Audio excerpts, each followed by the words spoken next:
జై శ్రీరామ్, జై వాసవి, శ్రీమతే రామానుజాయ నమః.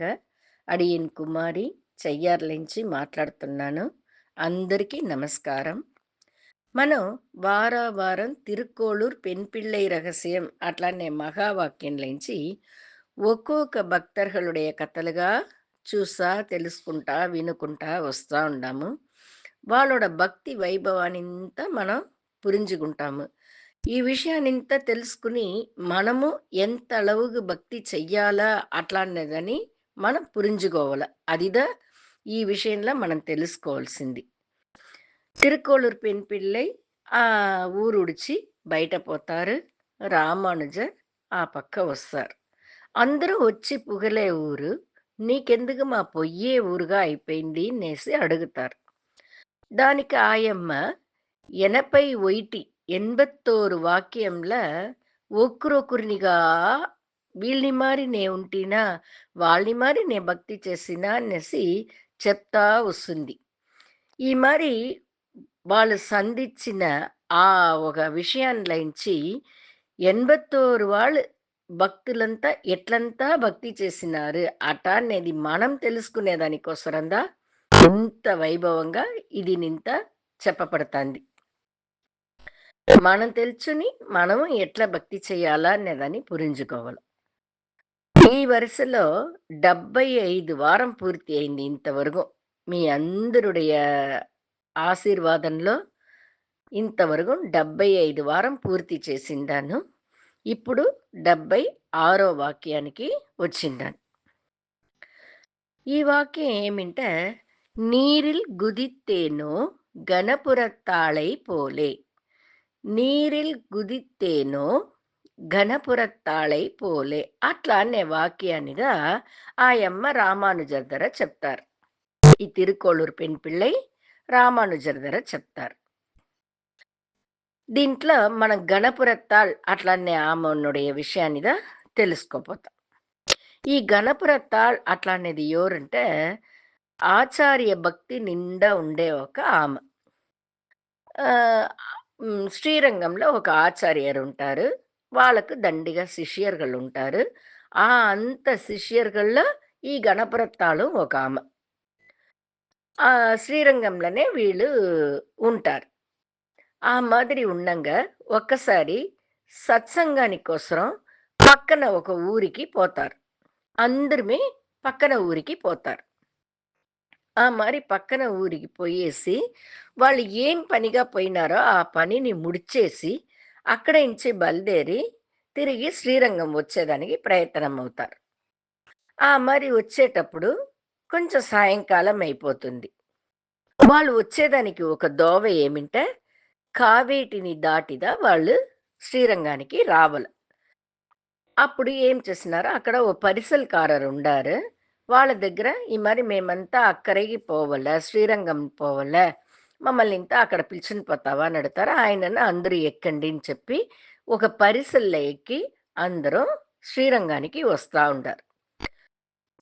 ఈ కావేరిలో ఏమవునంటే, திடீர்னு కొంచెం నీళ్లు దాసి వచ్చును. నీళ్ళోட పోக்கு, అதாவது వెள்ளం వచ్చి திடீர்னு కూడా వచ్చునంట. ఒక్కొక్కసారి తానుగానే నీళ్ళోడ పోకు తగ్గిపోనుంట. వీళ్ళు బయలుదేరింది సాయంత్రం వేళ. దానించి చీకటి వేర ఇస్తాంది. వీళ్ళు పోతా ఉండారు కదా! పరిసల్లో ఎక్కి ఆ శిష్యరుಗಳందరూ కూర్చునుండారు. ఆచార్యర్ కూర్చునుండారు. కూడా ఈ గణపరతాళ్ళను కూర్చునుండారు. వీళ్ళందరూమే ఈ కరలేంచి ఆ కరకోసరం పోతా ఉండారు. అప్పుడు నీరుடைய வரத்து జాస్తి అయిపోతాంది.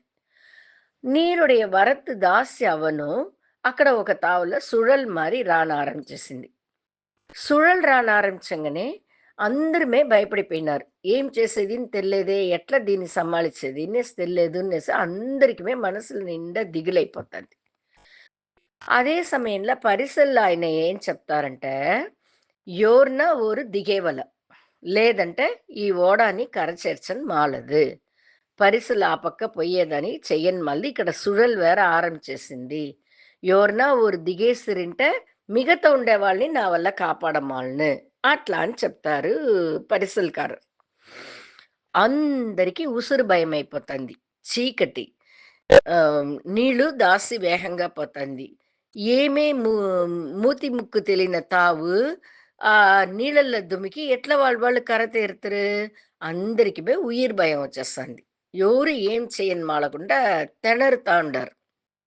ఆ మారి ఉండే సమయంలో ఈ గణపరతాళమ్మ లేస్తుంది. లేసి ఆచార్యర్‌కి నమస్కారం చేస్తుంది.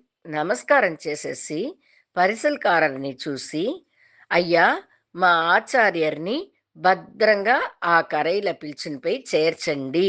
అట్లా అని అడుక్కుని టక్కుని నీళ్ళల్లో దుమికేస్తుంది. నీళ్ళల్లో దుమికిందోనే దాని వలగా ఆ పరిసలు కొంచెం అట్లా కదలనారంభించేసింది. ఆ సుழలుగా ఉండే తావునిడిచి కొంచెం దూరం పోషింది. కొంచెం దూరం పోయిన వనగా ఆ సుழల్లోంచి మీటేసినారు పరిసలకాரர். దాని వనగా కొంచెం నీళ్ళుடைய పోకును వేరే దిశలో పోయేదంచ అంత అவ்வளவு వేగం లేదు. దాని వలన అందరుమే భద్రంగా పోయి ఆ కరకు చేరిపోతారు. అందరూ ఆ కరకు పోయి చేరిపోయిన వెనక ఆహ్, ఆ యమ్మ దుమికేసింది కదా! వీళ్ళందరూ ఆ పక్క పోయి చేరేసినారు. అప్పుడు ఆచార్యర్‌కి మనసే వినలే. ఆ యమ్మ ఎంత ఒక భక్తి ఆ యమ్మకు ఆచార్య భక్తి. అట్లని ఆయనకు నిండా ఆ యమ్మని తలిచి, తలిచి అంత ఒక ఇదిగా ఉంది. అప్పుడు పరిసలకారుని పిలిచి, "అయ్యా! ఇంతళవుగు మమ్మల్నందరిని తెచ్చి కర చేర్చేసివి. మాకంతా నిండా సంతోషం, నిండా నండ్రిబా. అంటే ఆ యమ్మని విడిచేసొచ్చేసిమి కదా! అది మనసు నిండా కష్టంగా ఉందిపా. దానించి ఆ యమ్మ నిన్ను ఎట్లనా కాపాడమాలను అని కొంచెం పోయి చూస్తావా మా కోసరం అని అడుగుతారు. అట్లనే కానండి నేను పోయి చూస్తాను అనేసి ఆ పరిసలకారర్ ఆ తావుకు పోతారు. ఈమె పడిన వేగంల అట్లా ఆ సుழలు ఆ ఇదిల నీళ్ళల్లో కొట్టుకుని ఒక పార మీద ఆ యమ్మ పోయి చేరేస్తారు. ఆ పార మీద పోయి చేరిన వనక ఆ యమ్మకి ఏమీ కాలేదు. ఆ యమ్మ భద్రంగానే ఉండారు ఆ తావుల. ఈ పరిసలకారర్ పోయి ఆ యమ్మని పిలుచుకొని తిరిగి కరగు తెచ్చి ఆచార్యర్ కూడా చేర్చేస్తారు. అందరూ నిండా నిండా సంతోషపడతారు. దీంట్లో మనం ఏం తెలుసుకుంటామంటే, ఒక ఆచార్యర్ పైగా ఆ యమ్మ ఎంత భక్తి పెట్టునుండారు. ఉసురుని దుచ్చంగా మదిచేస్తున్నారు. ఒక్క నిమిషాన తన ఉసురు ఇచ్చేదానికి కూడా ఆ యమ్మ తయంగనే లేదు. ధైర్యంగా దాంట్లో నీళ్ళల్లో దుమికేస్తారు. ఆ విషయాన్ని మనం దీంట్లో తెలుసుకుంటాము. మనగ కాపాడినారు. ఆ యమ్మ బతికిపోతుంది అనేది మనక నడిచిన విషయం. అంటే ఉసురునియే దుచ్చంగా మదిచి ఆచార్యరు బాగుంటే ఆయన మూల్యంగా అందరినీ కడతేర్చొచ్చును. అట్లా అని ఒక భక్తితో ఆ యమ్మ దుమ్మికిందనిద అంత భక్తి నాకుడిందా సామి? లేదే. ఈ దేవుడు నన్ను కాపాడుతురు అట్లానే మంచి ఆ ఎண்ணం గూడా నాకు లేదే. నేను ఈ ఊరిని ఉడిచి పోడుస్తామని తలచేసినే. అట్లా అని చెప్పిదా ఆయమ్మ రామానుజర్ దగ్గర పొలంబుతా ఉండారు. దీంట్లో ఇంకొక విషయం ఏమింటే, దీనికి ముందే ఒకసారి మనం చూసిండాం. రామానుజరొచ్చి శ్రీరంగంలో ఉండంగా ఒక రాజా వచ్చి కిరిమికండ సోళన్ అనే రాజా వచ్చి రామానుజర్ని ఎట్లనా చంపేవల ఆయన ఉండేదానించదా మనమల్ని ఎవరు మరిచనంటారు అట్లంతా తలిచి రామానుజర్ని చంపాలని తలిచి కావలాళిగల్ని పంపించి రామానుజర్ని పిలిచిన రమ్మంటారు ఆ వీ కూరతాళ్వాన్ని ఇంకొక ఆయన ఇద్దరుమే ఏం చేస్తారు వాళ్ళొచ్చి రామానుజర్ మారి దం కా కావి కట్టుకుని ఆయన ఎట్లా ఉంటారో అది మాదిరి చేసిని కూరతాళ్వారిని ఆయన కూడా ఇంకొక ఆయన ఇద్దరుమే ఆ రాజాని పోయి చూసారు. ఆ రాజాని పోయి చూడంగా కూరతాళ్వారుடைய కண்கள் 2 నిన్నే ఆ రాజా ఎత్తేస్తుడు. దాని వల్ల కొంచెం దూరం వస్తా ఉండంగా కూడా వచ్చిన పెద్దాయన కింద పడి ఆయన సచ్చిపోతారు. ఇదిను మనం దీని ముందు చూసిండాం. అది చెప్పేదిను ఆచార్య భక్తిద. ఆచార్యర్ అట్లా అనేది మనమల్ని వழி నడతేవాళ్ళు. అది మట్టు కాకుండా వాళ్ళ మూల్యం గదా మనం భగవంతుడిని పోయి చేరావల. ఆచార్యని చరణాగతి చేసేసిమినంటే మనం దేవుణ్ణి గూడా దండం పెట్టక్కర్లే అని చెప్తారు. కూరத்தாழ்వారు కూడా ఆ మారిదాన్నే. ఒకసారి గుడికి నాకు రామానుజరే అక్కర్లేని చెప్పు నిన్ను ఈ గుడిలోల పంపిస్తాను అని చెప్తాడు. నాకు అక్కర్లేదు. నాకు రంగనాథన్ని చూడాలనే లేదు. పర్వాలేదు. నా ఆచార్యరుంటే చాలనేసి ఆయన దేవుడిని చూడకుండా బయట పొడుస్తరు. ఈ మాదిరి ఆచార్య భక్తికి ఎంతనో వాళ్ళని మనం ఉదాహరణ చెప్పవచ్చు. దాంట్లో నిండా మిగచ్చిరంద ఆయన వచ్చి కూరத்தாழ்வார். ఇది మరి ఆచార్యర్ మూల్యంగా మనం భగవంతుడిని పోయి చేరేదానికి ఒక మిగపెరియ దోవద ఇది. ఈ మారి కథల మూల్యంగా మనం అది అన్నీ తెలుసుకుని, మనమును ఆ పరమాత్ముడిని చేరేదానికి దోవ చూడాల. ఇప్పుడు ఆహ్, ఇదిదా ఈ వారం విషయం. కొంచెం చిన్నదిగా ఉండేదానికి ఒక చిన్న విషయాన్ని గురించి మనం చూస్తామా?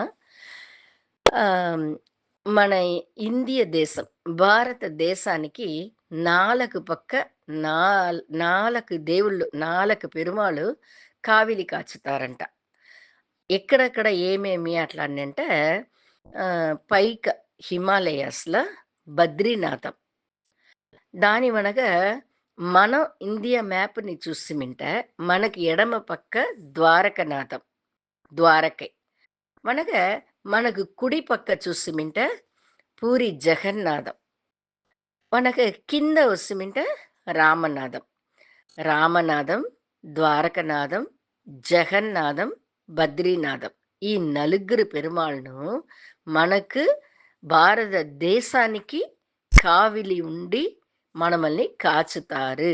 అట్లా అనేది ఒక ఐదీగం.